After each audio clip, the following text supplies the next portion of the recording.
రాజన్న సిరిసిల్ల జిల్లా తంగలపల్లి మండలం మండేపల్లి గ్రామం నుండి గ్రామ పంచాయతీ ఆధ్వర్యంలో వారాంతపు సంత అనగా కూరగాయల మార్కెట్ ప్రజలకు అందుబాటులో ఉన్నటువంటి నిత్యావసర సరుకులు ప్రజలకు పెనుభారం అవుతుంది. పట్టణ ప్రాంతానికి వెళ్లి తీసుకురావడానికి చాలా ఇబ్బందికరమైన వాతావరణము మా మండేపల్లి గ్రామంలో ప్రజలకు ఉన్నది. కావున గ్రామంలో ప్రతి ఒక్కరికి నిత్యావసర వస్తువులు అందుబాటులో ఉండే విధంగా వారాంతపు సంత అనగా ప్రతి మంగళవారం రోజున సాయంత్రం ఏర్పాటు చేయడం జరిగినది. అదేవిధంగా నెక్స్ట్ పశువుల అంగడి కూడా మేము ఏర్పాటు చేయబోతున్నాం. ఈ వారాంతపు సంత వల్ల ప్రజలకు నిత్యావసర వస్తువులు అందుబాటులో ఉంటాయని కావున మండపల్లి గ్రామ ప్రజలే కాకుండా చుట్టుపక్కల ప్రాంతాలైన Rallapeta, అంకేటిపల్లి, వేణుగోపాల్పూర్, గండిలెచ్చపేట, భజనపల్లి, textile park, Indiramma colony చుట్టుపక్కల గ్రామాల్లో చూసుకుంటే ఒక 10,000 జనాభా గలటువంటి ఈ యొక్క ప్రాంతం. ఈ యొక్క ప్రాంతాల్లో ఉన్నటువంటి చేనేత కార్మికులు, బెడ్రూమ్ కార్మికులకు నిత్యావసర వస్తువులకు వెళ్లాలంటే భారంగా మారుతుంది. సిరిసిల్ల వెళ్లాలంటే 10 కిలోమీటర్ల దూరం వెళ్లి ప్రజలు కూరగాయలు తీసుకురావడానికి వెళ్తున్నారు. ఇక్కడ ఎలాంటి పరిస్థితి ఉన్నాయంటే అత్యధిక ధరలలో కూరగాయలు ఉంటాయి. కావున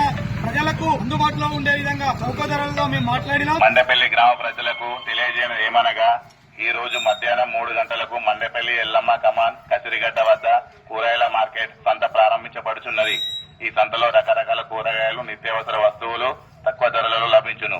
కావున గ్రామ ప్రజలందరూ పాల్గొని విజయవంతం చేయగలరని మనవి.